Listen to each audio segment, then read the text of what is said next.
When she brings these things up, which one of us, keepers of a perpetual vegetarian diet that we are, dare take one bite? I know what to do," replied Pilgrim, and he went to the head of the stairs and tapped the floor with his foot. "Mama Zhao, please come up here," he said. The mama came up and said, "What instructions do you have for me, second master?"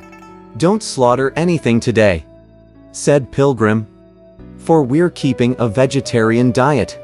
Astonished, the widow asked, "Do the masters keep a perpetual diet or a monthly diet?" "Neither," replied Pilgrim, "for ours is named the Gongshun diet. Since the cyclical combination for today is, in fact, Gongshun, we must keep the diet. Once the hour of the third watch is past, it will be the day of Xinyo, and we'll be able to eat meat. You may do the slaughtering tomorrow. Please go now and prepare us some vegetarian dishes. We'll pay you the price of the superior class just the same." The woman was more delighted than ever. She dashed downstairs to say, "Don't slaughter anything. Don't slaughter anything. Take some wood ears, Fujian bamboo shoots, bin curds, wheat glutens, and pull some greens from our garden to make vermicelli soup. Let the dough rise so that we can steam some rolls. We can cook the white grain rice and brew fragrant tea also." Aha! Those chefs in the kitchen, accustomed to do this every day, finished their preparations in no time at all. The food was brought upstairs, along with ready-made lion puddings and candied fruits, so that the four could enjoy themselves to their heart's content. "Do you take dietary wine?" the woman asked again. Pilgrim said, "Only Grand Master Tang doesn't drink, but the rest of us can use a few cups." The widow then brought up a bottle of hot wine. Hardly had the three of them finished pouring when they heard loud hangings on the floor down below. "Mama," said Pilgrim, "did something fall downstairs?" "No," replied the widow. "A few hired hands from our humble village who arrived rather late tonight with their monthly payment of rice were told to sleep downstairs. Since you masters have come, and we haven't enough help right now, I've asked them to take the carriages to go fetch the young hostesses here to keep you company. The poles on the carriages must have accidentally backed into the boards of the staircase. It's a good thing that you mentioned this," said Pilgrim. "Quickly tell them not to go. For one thing, we're still keeping the diet, and for another, our brothers have not yet arrived. Wait till they come in tomorrow, then we'll invite some call girls for the whole order to have some fun right here. After we've sold our horses, we'll leave." "Good man. Good man," said the widow. "You've not destroyed the peace, but you've saved your own energy at the same time." She called out, "Bring back the carriages. No need to fetch the girls." After the four had finished the wine and rice, the utensils were taken away, and the attendants left. Tripitaka whispered behind Pilgrim's ear, "Where shall we sleep?" "Up here," replied Pilgrim. "It's not quite safe," said Tripitaka. "All of us are rather tired. When we're asleep, if someone from this household chances to come by to fix things up and notices our bald heads if our caps roll off, they will see that we're monks. What shall we do if they begin yelling?" "Indeed," replied Pilgrim. He went again to the head of the stairs to tap his foot, and the widow came up once more to ask, "What does Master Sun want?" "Where shall we sleep?" asked Pilgrim. "Why, up here, of course," said the woman. "There are no mosquitoes. You may open wide the windows, and with a nice southerly breeze, it's perfect for you to sleep." "No, we can't," said Pilgrim. "Our third Master Zhu here is somewhat allergic to dampness, and fourth Master Sha has arthritic shoulders. Big Brother Tang can only sleep in the dark, and I, too, am rather sensitive to light. This is no place to sleep." The mama walked downstairs and, leaning on the counter, began to sigh. A daughter of hers, carrying a child, approached and said, "Mother, as the proverb says, for 10 days you sit on the shore. In one day you may pass 9 beaches. Since this is the hot season, we haven't much business, but by the time of the fall, business may increase so much that we can't even cope with it. Why are you sighing, child? Replied the woman. I'm not worrying about lack of business, for at dusk today I was ready to close shop. But at the hour when the night watch began, 4 horse traders came to rent a room.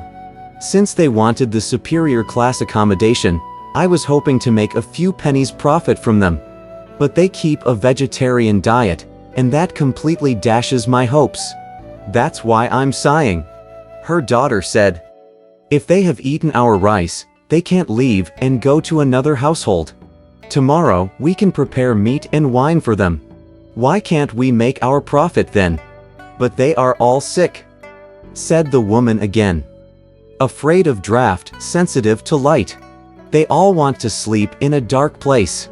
Come to think of it, all the buildings in our household are covered by single-tiered transparent tiles. Where are we going to find a dark enough place for them?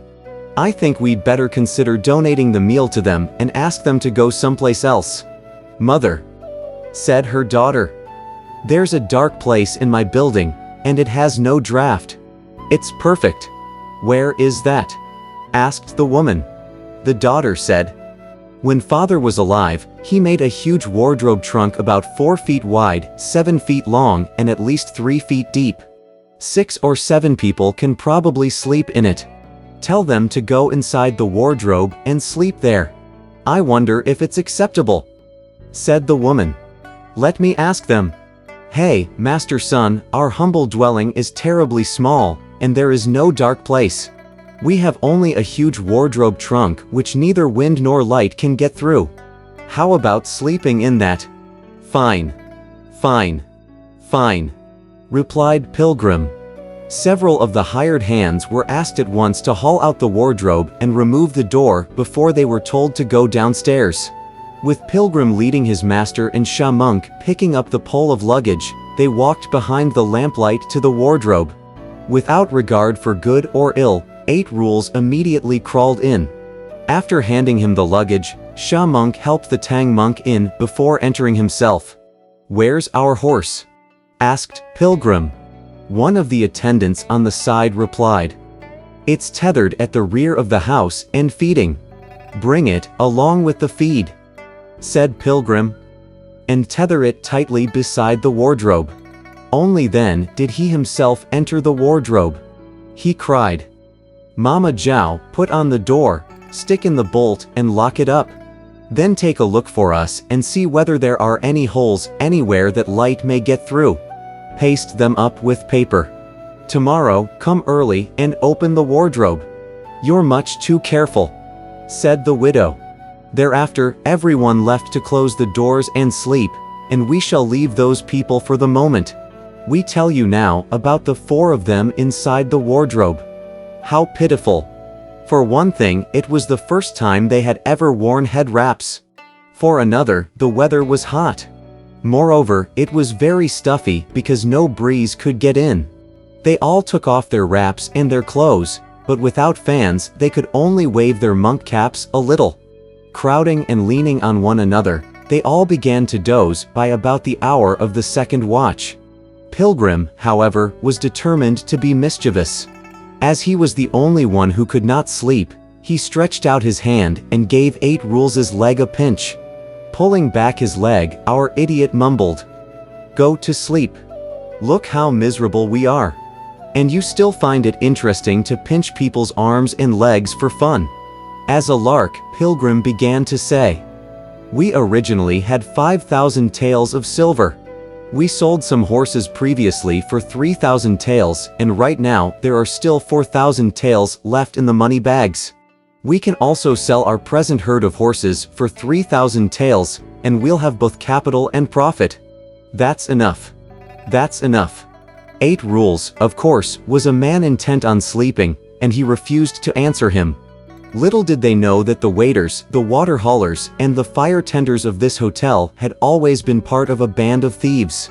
When they heard Pilgrim speaking of so much silver, some of them slipped out at once and called up some 20 other thieves, who arrived with torches and staffs to rob the horse traders. As they rushed in, Widow Zhao and her daughter were so terrified that they slammed shut the door of their own building and let the thieves do what they pleased. Those bandits, you see, did not want anything from the hotel. All they desired was to find the guests. When they saw no trace of them upstairs, they searched everywhere with torches and came upon the huge wardrobe in the courtyard. To one of the legs, a white horse was tethered. The wardrobe was tightly locked, and they could not pry open the door. The thieves said, "Worldly people like us have to be observant. If this wardrobe is so heavy, there must be luggage and riches locked inside. What if we steal the horse, haul the wardrobe outside the city, break it up, and divide the contents among ourselves? Wouldn't that be nice?" Indeed, those thieves did find some ropes and poles, with which they proceeded to haul the wardrobe out of the hotel. As they walked, the load swayed from side to side. Waking up with a start, 8 Rules said, "Oh, elder brother, please go to sleep. Why are you shaking us? Don't talk," said Pilgrim. "No one's shaking you." Tripitaka and Sha Monk also woke up and cried, "Who is carrying us? Don't shout. Don't shout," said Pilgrim. "Let them carry us. If they haul us all the way to the western heaven, it'll save us some walking." When those thieves succeeded in getting away from the hotel, they did not head for the west. Instead, they hauled the chest toward the east of the city, where they broke out after killing some of the guards at the city gate.